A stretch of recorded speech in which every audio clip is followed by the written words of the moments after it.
There's a question that echoes in the private corners of the internet, in late-night search histories, and in quiet conversations.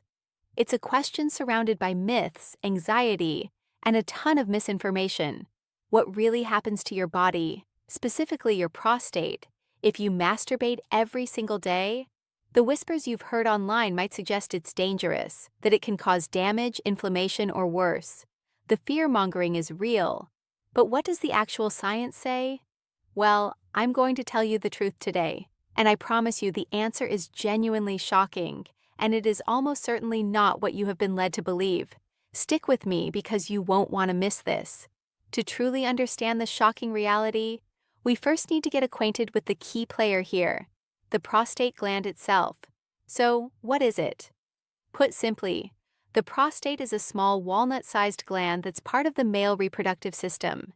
Its main job is to produce the fluid that nourishes and transports sperm, what we know as semen. It sits just below the bladder and in front of the rectum. For such a small gland, it plays a massive role in a man's health, especially as he gets older.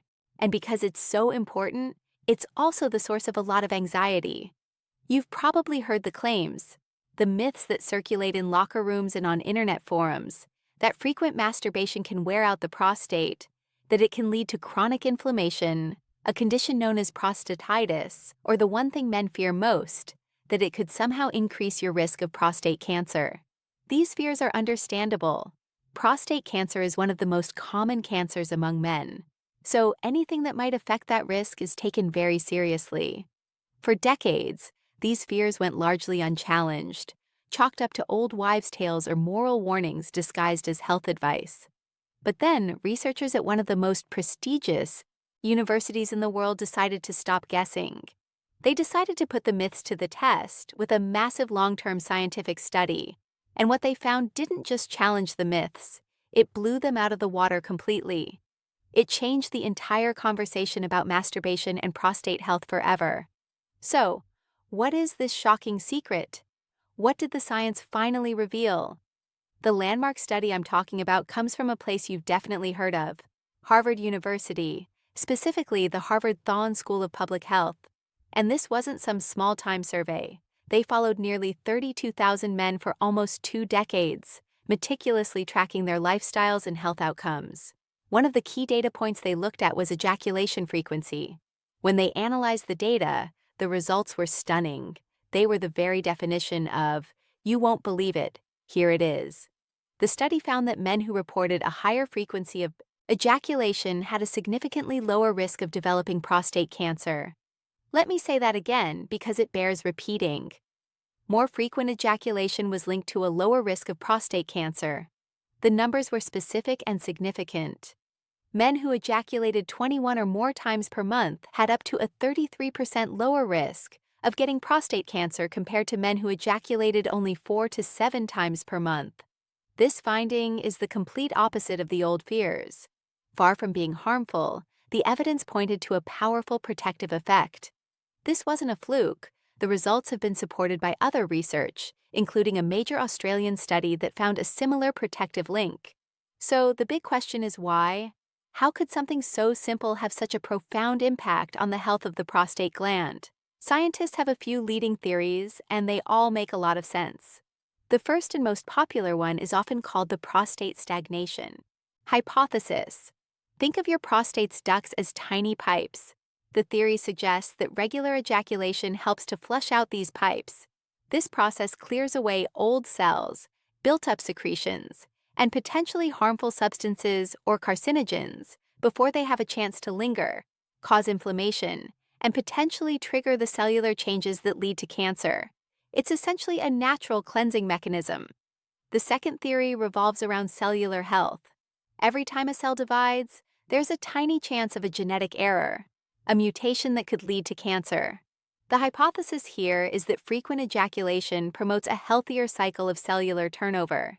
It encourages the prostate to replace old, potentially damaged cells with new, healthy ones more efficiently, reducing the opportunity for cancerous cells to take hold and multiply. And a third idea connects to stress and inflammation. We know that chronic inflammation is a major risk factor for many types of cancer. The act of ejaculation is linked to a reduction in tension and psychological stress. By lowering stress levels, you might also be lowering the body's overall inflammatory response, which would naturally contribute to a healthier internal environment for the prostate. So when you put it all together, the science paints a clear picture. Regular ejaculation, whether from sex with a partner or from masturbation, appears to play a significant role in maintaining a healthy prostate by cleaning out the system, promoting healthy cell turnover, and potentially reducing inflammation. It's a powerful combination, so that science is incredible for understanding long-term health and cancer risk. But I know for many of you watching, the concern isn't just about the future. It's about the frustrating symptoms you're dealing with right now. I'm talking about waking up multiple times a night, that constant annoying feeling that you can't fully empty your bladder, or a weak stream that's just plain frustrating. If that sounds familiar, I want to pause for just a moment and share something special. There's a fascinating video presentation that reveals a powerful spring water juice based on an unusual Asian remedy that targets the root cause of these very symptoms, what they describe as a hidden prostate clog. It's designed to provide fast relief for those exact issues. Point your phone's camera at the QR code you see on the screen right now to watch it. It will open right on your phone. I've also put the direct link as the top pinned comment below this video. Go ahead, open it in a new tab, and then come right back, because we still need to cover the bigger picture of prostate health. Alright, so for the rest of the bigger picture of prostate health, you might be thinking, this is incredible. Is frequent ejaculation a magic bullet, a guaranteed way to prevent prostate cancer? And this is where we need to be responsible and look at the bigger picture. The answer is not exactly. It's crucial to understand that this research shows a very strong correlation, not necessarily a direct one-to-one causation.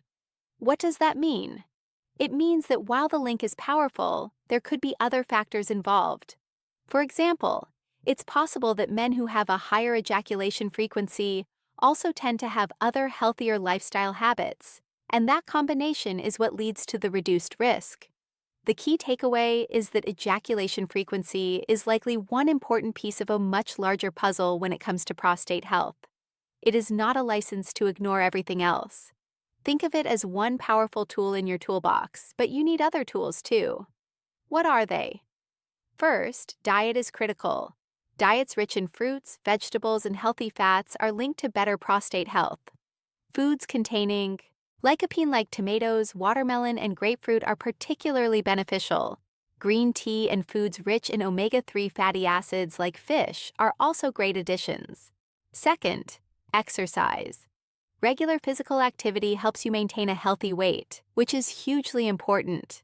Obesity is a known risk factor for more aggressive forms of prostate cancer. Even 30 minutes of moderate exercise most days of the week can make a huge difference. Third, avoid smoking and limit alcohol consumption. Both are linked to an increased risk of various cancers and can negatively impact your overall health. And finally, and perhaps most importantly, be proactive. Nothing, not diet, not exercise, not ejaculation frequency, replaces the need for regular medical checkups, especially for men over the age of 40 or 50, or for those with a family history of prostate cancer. Talking to your doctor about screening options like the PSA blood test is the single most effective way to catch any potential problems early when they are most treatable. So, let's circle all the way back to our original shocking question. What does daily masturbation do to your prostate? The unbelievable truth, backed by top-tier science, is that far from being the harmful act that myth and fear have made it out to be, it might actually be one of the simplest, most natural things you can do to contribute to a healthier prostate over the long term. It's not a cure-all. It's not a replacement for a healthy lifestyle and regular doctor visits, but the evidence is compelling. A healthy sex life, which includes masturbation, is a partner, not an enemy, in the fight for long-term prostate health. If you found this video valuable and want more health myths busted with real science, do us a huge favor and hit that like button. It really helps the channel. Make sure you're subscribed and you've clicked the notification bell so you don't miss our next video. And now I want to hear from you. What other men's health myths have you heard that you want us to investigate next? Drop them in the comments below. Stay healthy, stay curious, and I'll see you in the next video.